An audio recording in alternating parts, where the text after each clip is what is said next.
Hoje é dia 11 de junho de 2024, a gente está aqui numa terça-feira.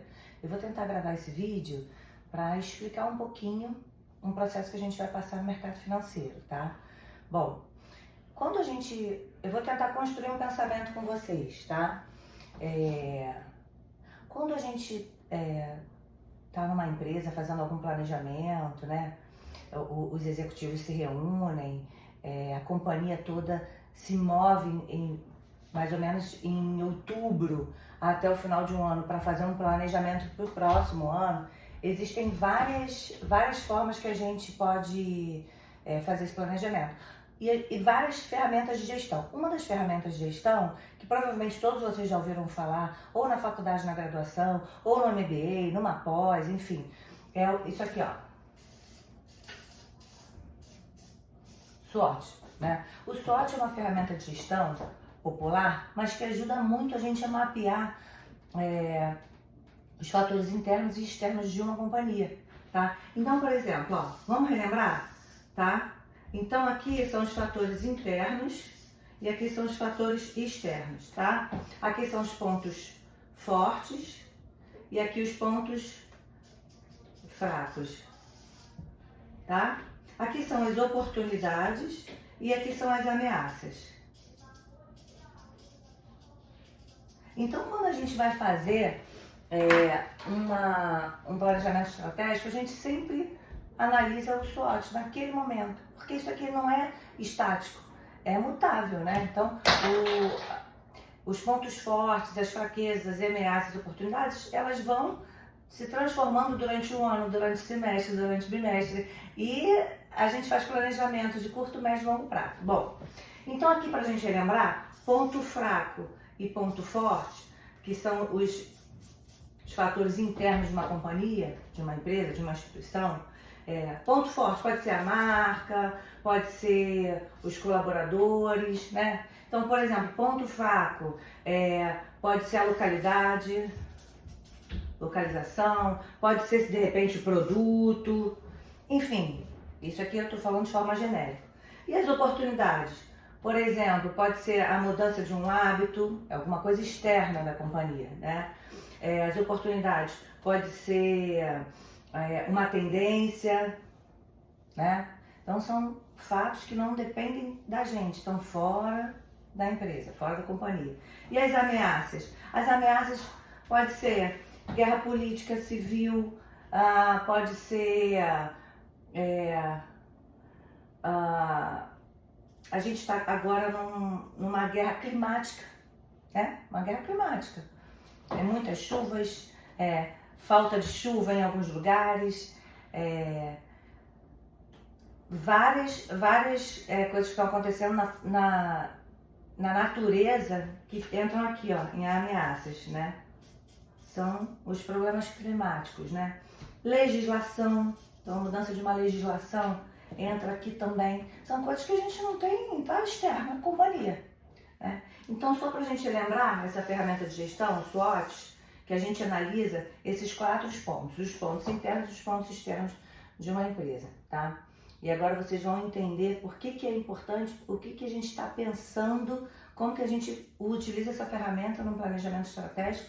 A gente trabalha de forma preventiva para a gente poder se adequar. Muitos CEOs de companhia, de grandes companhias, o que eles fazem? Eles fazem um SWOT e aí eles pegam aqui as ameaças, por exemplo, quais são as principais ameaças nos próximos 3 anos que podem exterminar a minha companhia, minha empresa. O que eles fazem? Eles elencam essas 3 maiores e trazem para o presente. Por quê? Aí eles começam a tratar as maiores ameaças dele daqui a 3 anos no presente, que depois isso pode se transformar o quê? Numa oportunidade, né? Então, as grandes empresas, elas analisam o SWOT dessa forma e pegam as principais ameaças dos próximos 3 anos, trazem para o presente e começam a trabalhar isso de forma preventiva.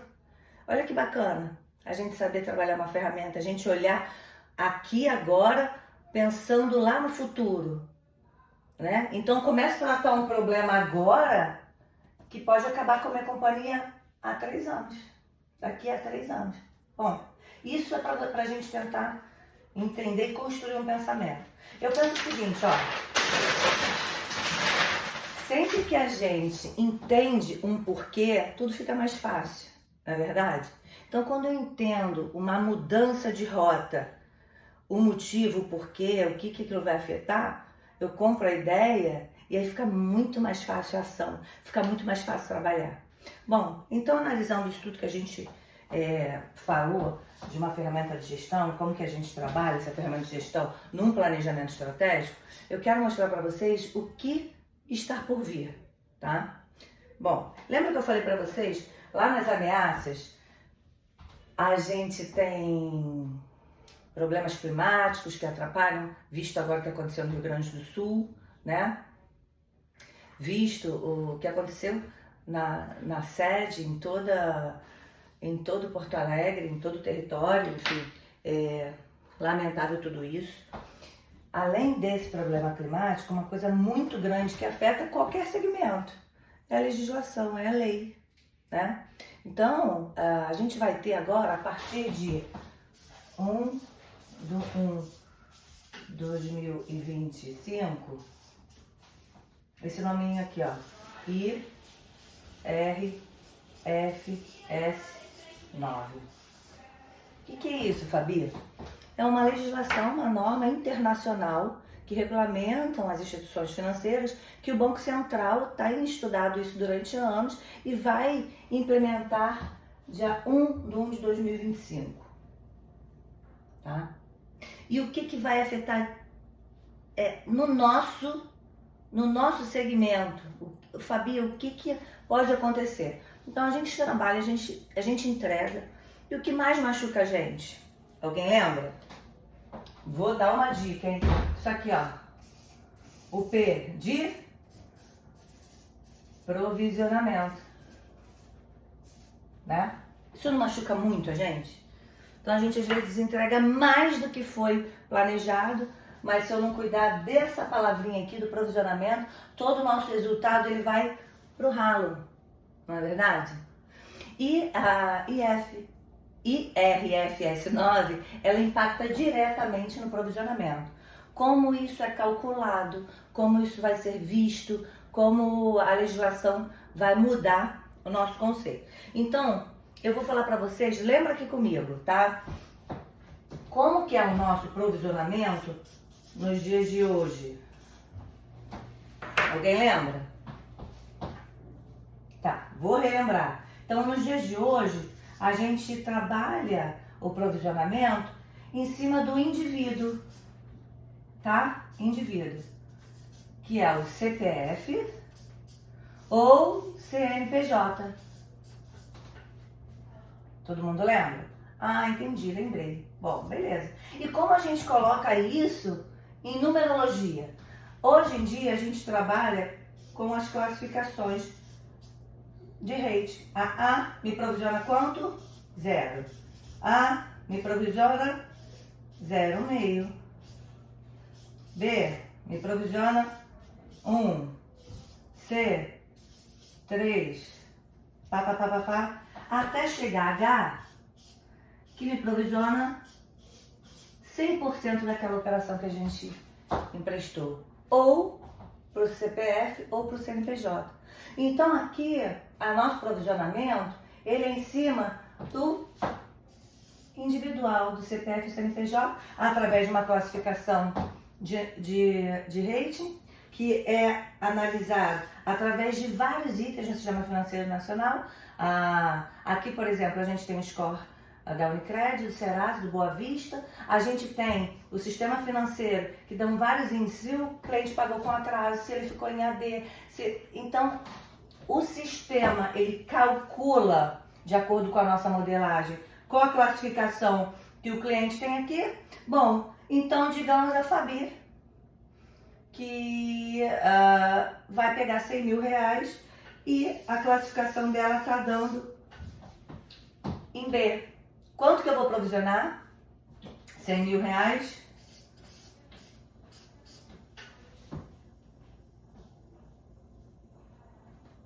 1% de 100 mil reais. Vamos lá? R$ 1.000. É 500.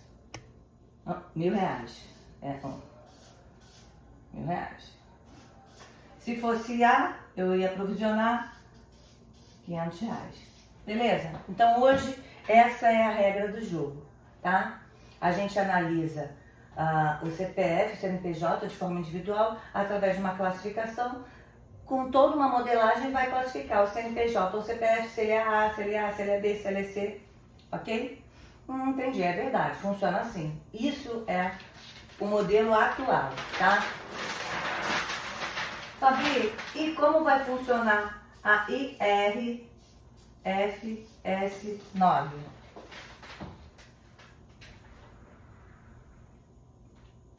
Vai funcionar da seguinte forma, a partir de dia 1/1/2025. Lembra que lá era hoje é A, B, C, D, E, F, G, H? Todo mundo lembra, né? Bom, agora vai ser o seguinte, ó, a partir de janeiro. C1, C2, C3, C4, C5. Bom, e mudou a letra. Mas ainda é letra. Alguém sabe o que significa o C? O C? Cooperado não, carteira não, isso tudo falaram pra mim. Cooperado não, CPF não, é carteira. Então a primeira mudança tá aqui, ó. A minha classificação do meu provisionamento não vai ser em cima do individual. Vai ser em cima da minha carteira, tá? Então, todas as nossas operações de crédito, elas vão ser classificadas em C1, C2, C3, C4 e C5. Estão conseguindo ver? Tá? Entendi, Fabi. Então, bom, qual é a melhor para pior? Aqui a melhor é o C1 e a pior é o C5. É que seja menos melhor, né? Porque emprestar é o nosso negócio, a gente tem que continuar emprestando, enfim. A gente nunca vai deixar de emprestar, nem que seja na carteira 5. Mas vamos lá. A carteira 1, ela entra o quê? Garantias. As operações que eu tenho garantia real, como, por exemplo, o imobiliário.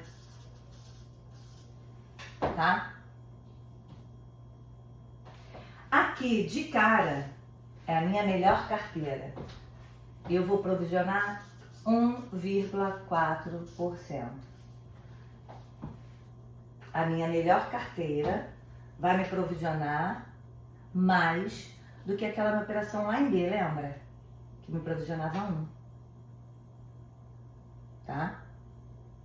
Então, Fabi, está nos dizendo que não vai ter mais operação de crédito que não vai me provisionar nada, como era o A. Não vai ter. Então, na largada, qualquer operação que eu tenha garantia, e tem uma tabelinha.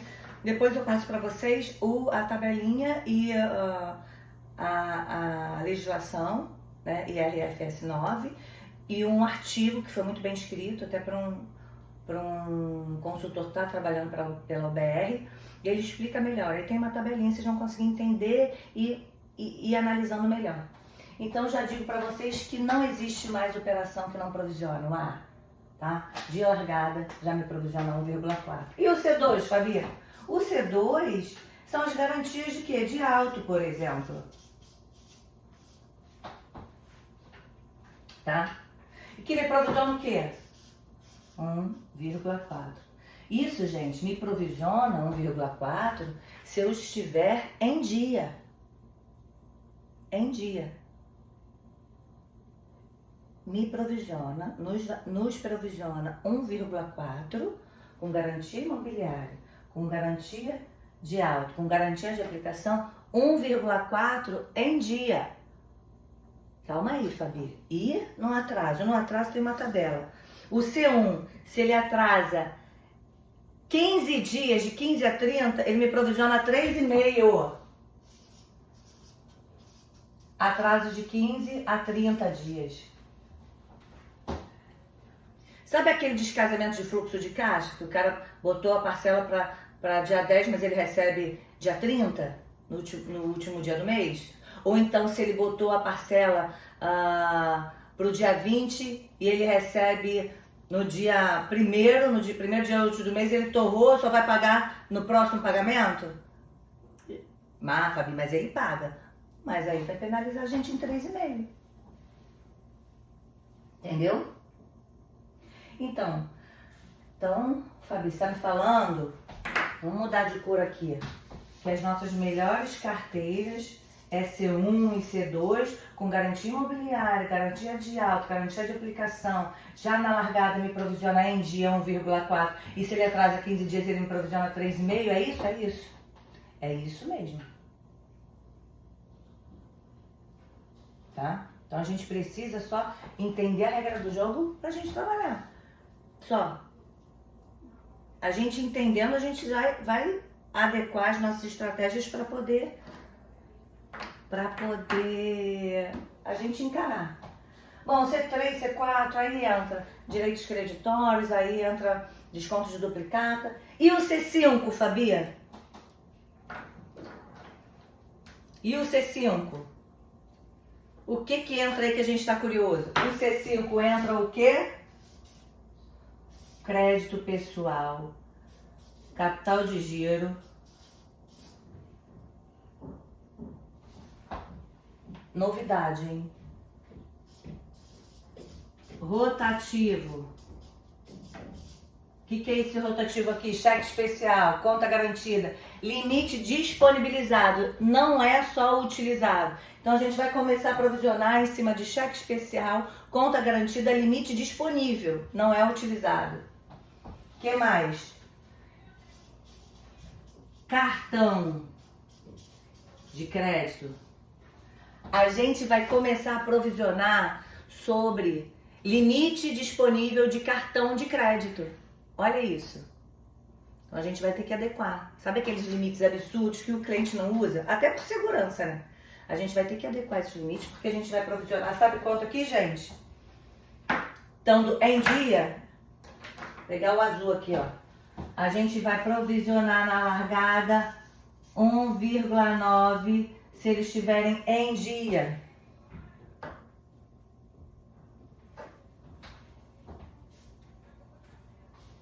Empréstimo aqui, ó, gente, sem garantia. Eu emprestei 100 mil, vou provisionar 1,9 na cabeça, sem garantia. Real. O aval não conta aqui, pelo que eu entendi. Pode ser que tenha alguma mudança, tá, gente? Eu também, é novidade pra mim. Entendi. Fabi, e se ele atrasar de 15 a 30 dias, quanto que provisiona? Se ele atrasar de 15 a 30 dias, ele vai provisionar 7,5. Gente, a gente vai ter que ter uma gestão de cobrança. A gente vai ter que ter uma gestão muito grande de cobrança preventiva. Doutor, bom dia, para lembrar que amanhã vem sua parcela. O senhor pode depositar hoje R$ 3.780? A gente vai ter que ter essa cultura. É mudança de cultura, tá? Então todo mundo entendeu, né? E é isso. No início a gente fica assim, ó. Depois a gente começa a entender e a gente vai pra luta e a gente vai traçar as nossas estratégias e a gente vai conseguir. Bom, feito isso, analisando o que a gente já começou a fazer aqui, tá? A gente já começou a fazer algumas coisinhas, estratégias. Lembra que eu falei pra vocês que a gente começa a se antecipar? A gente vai se antecipar. Primeiro o quê? Ter o conhecimento, né?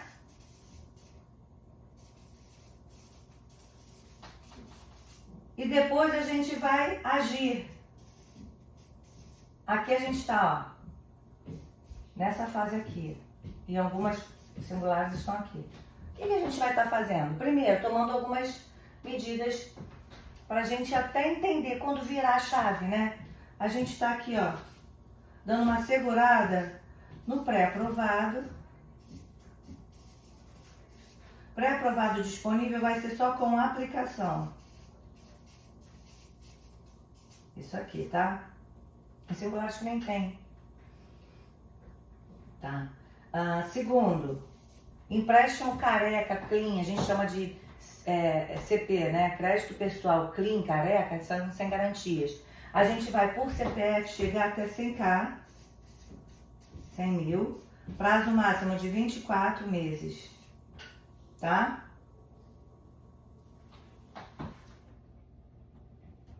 Por quê? Para não ficar muito longo, a gente diminuir, poder fazer cálculo, tá? Aí já fiz o cálculozinho, a gente prestando um valor, quanto que você vai provisionar em janeiro. Aqui a gente vai focar só nos bons pagadores. Pra gente evitar aquele, ó, o 15 a 30, aumentar o provisionamento aqui para 7,5. Aqui a gente vai focar só em AA, A e B.